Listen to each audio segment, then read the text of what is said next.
Hello everyone, my name is Shadow and welcome to my nest. Today we're gonna be monster designs for the smiling creatures from Poppy Playtime Chapter 3. So in Poppy Playtime Chapter 3, we know the other creatures exist, but we never see the bigger body version of them. We only see Catnap and half of Dog Day.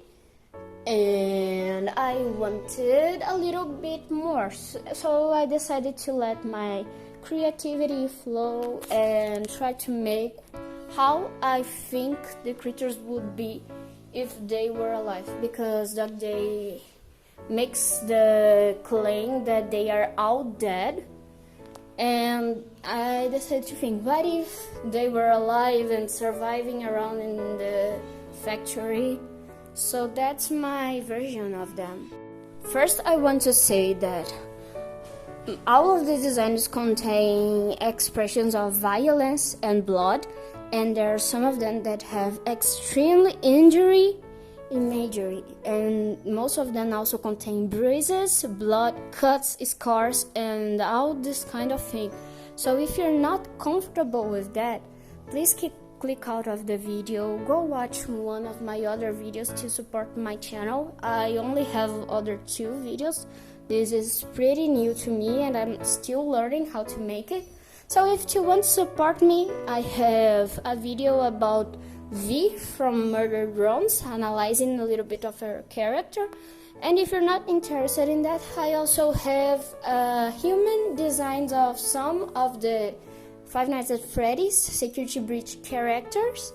So if you're not up to see aggressive imagery, please feel free to click out and leave. So the first smiling creature I do is Craftycorn, and I make their body and their silhouette to be extremely pointy and bony. I wanted it to show that they are starving. They aren't feeding pretty well, which is obviously seen in Catnap's design, which is very interesting if you consider that he is the leader of the playcare. Even him isn't being well fed. And of course the other smiling creatures are way less. And I think that Dog Day was their leader, and Dog Day was the one who decided to go against Catnap and the prototype's wishes. But Dog Day was the first to be captured, and since then the other smiling creatures have been kind of rogue. They have been fighting against each other, because without Dog Day's leadership, they don't know who to follow, and they decide to not follow anybody. You will see it later in the design that I incorporate blood and bruises in Craftycorns.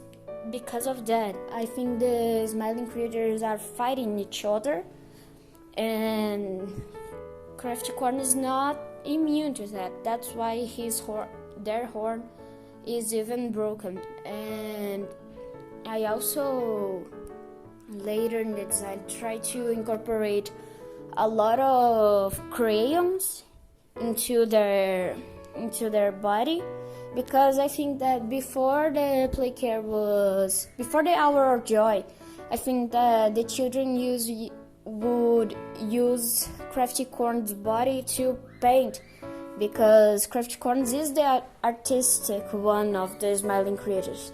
So I think their body was like a empty canvas to the children, and they would encourage the children who wasn't confident about their art, and encourage them by drawing in their own body. That was the line of thought for that.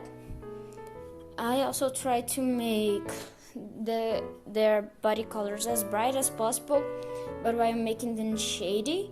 And you see that I tried to make a flashlight effect for the scenery, like you were just walking the playground and you suddenly found it.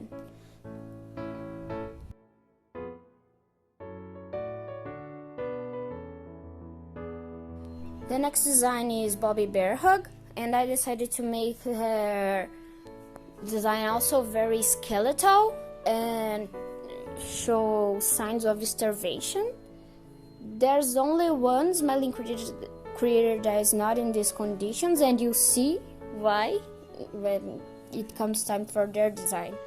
So for her, I put the same vibrant color she has, but the shadows are still corrupting her. And I like to think that Bobby, since she's the loving one of the group, she was trying to keep everyone together to stop the infighting between the critters and try to make everyone together. But it took a toll on her, both physically and mentally, and she decided to give up because she had to endure the truth that she wouldn't be able to hold them back from killing each other if it was to happen. So that's why she's also on this more cautious / protective position. She is trying to protect herself. She wouldn't go after the creatures, trying to kill them, trying to attack them. But if a creature went through her way, she also would fight for herself. She wouldn't go easily. She wouldn't trust them easily anymore. And to show that her big heart is not intact anymore, I decided to put a very physical sign of that, and you'll see in the design that her tummy is with a cut. There is a gaping hole in that, and yes, they would survive because you can see in the brown VHS tape that these toys have some endurance to attack, and you see that coming from that hole, connected to a vein, is the heart that was the center of her design. I didn't incorporate the charms in their chest in the other designs because I like to think they weren't like anything but, I don't know, a charm, some detail on their body. But in her case, I like to think the scientists took the opportunity and made it a literal heart for her. So now her heart is dropped in the ground and she has to protect herself from being killed because of it.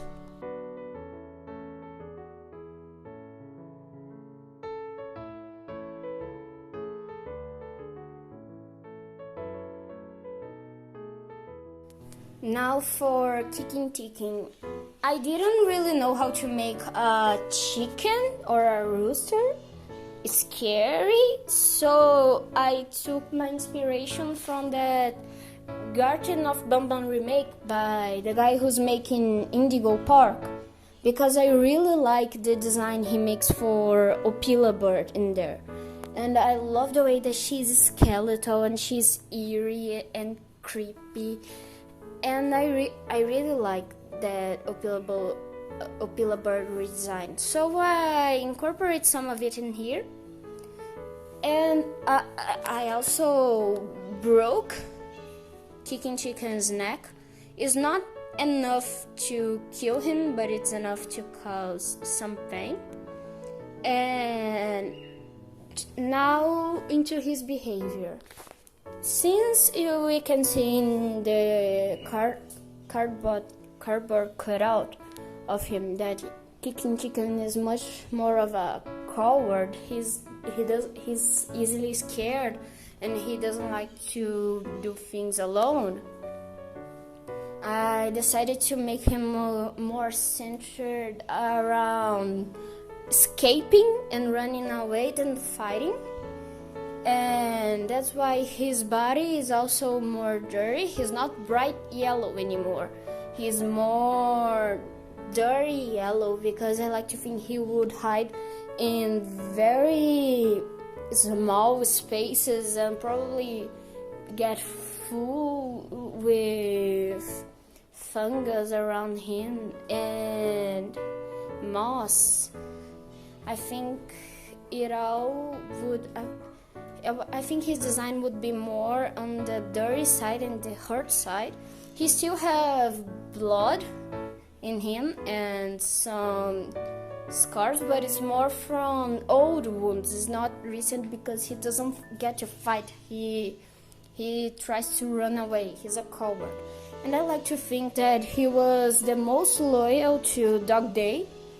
And if you found him in the game, he would try to befriend you because he sees that you're trying to confront Catnap. And that's why I made his pose to be more friendly, and he's kind of leaning forwards. He's like, okay, I didn't have the courage to do it alone, but you're here now, and I think we can. And I think he would be really inclined to rescue Dog Day because, like I said, he has this personality. He doesn't like to be alone. So Dog Day being their leader would be very significant for him. Now, Bubba Bubbaphant, I feel so bad for what I did to him because I love Bubba Bubbaphant. He was the first human design I did. I didn't post my human designs of them, but gosh, I love Bubba Bubbaphant. He's so cute, and I hate the fact that I did him so dirty. Also, trigger warning, here is where the designs start to go more wild. It will not be just creepy in the sense that they're literally starving. It will be very graphic wounds, very graphic imagery, but still, he's also starving, and I try to make his tones of blue more paler because I think it makes sense, and it gives him more of a ghostly way of looking. I think he looks more creepy like this. I honestly wanted to keep their eyes completely black because I think it's scarier than having a little bit of white inside. But anyways, they have the little whites because I wanted also to keep the designs accurate. So here I start shading and keeping his tones, and I wanted to make him look as ghostly as possible. I wanted Bubba Bubbaphant to look like he's not even in this realm anymore. He's like a soul stuck to this plane. He isn't alive. He's just surviving. And again, I feel so bad for how dirty I did him. I hate the fact that I hurt my boy. I love him so much. But anyways, I cut the tip of his tail. I think it would be a scar he'd take from the battles. And to make things worse, because I have to torture my favorite characters, I make his design to look like he's been stabbed by a bunch of pencils. I decided pencils because Bubba Bubbaphant is the smart one of the crew, and so it would be very fitting to have him be full of pencils. I had thought about putting a ruler into, I don't know, some part of his body, but I stuck for pencils in the end because we already have Miss Delight with a mace made of pencils. I think it would be fitting. And that's it for Bubba Bubbaphant. Now for Hoppy Hopscotch, I will give this trigger warning. There will be even more graphic imagery. I literally make an exposed bone in this design, so if you're not comfortable with that, feel free to skip into the other's character. You're free to do that. And first, her legs are broken. I think Hoppy Hopscotch would be the kind of person, like we literally see in her cardboard cutout, she's trying to jump to the moon. I think she would try to jump to escape from the playcar, and it was what ended up her with a broken leg. And like, her legs are not only broken, they are literally distorted, they're twisted. I wanted to make her legs seem as bad as possible.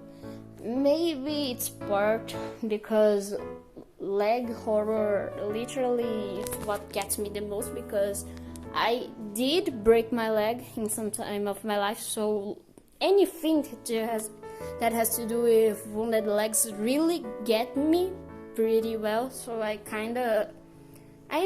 kind of me projecting here. But I also toned her green a little bit down. She's also paler like Bubba, because she's not only starved, she's also wounded and she can not walk. She literally drags herself like the dog day fight we have, that she's literally crawling because she doesn't have legs. She crawls because her legs are way beyond unusable. They're literally rotting in her body.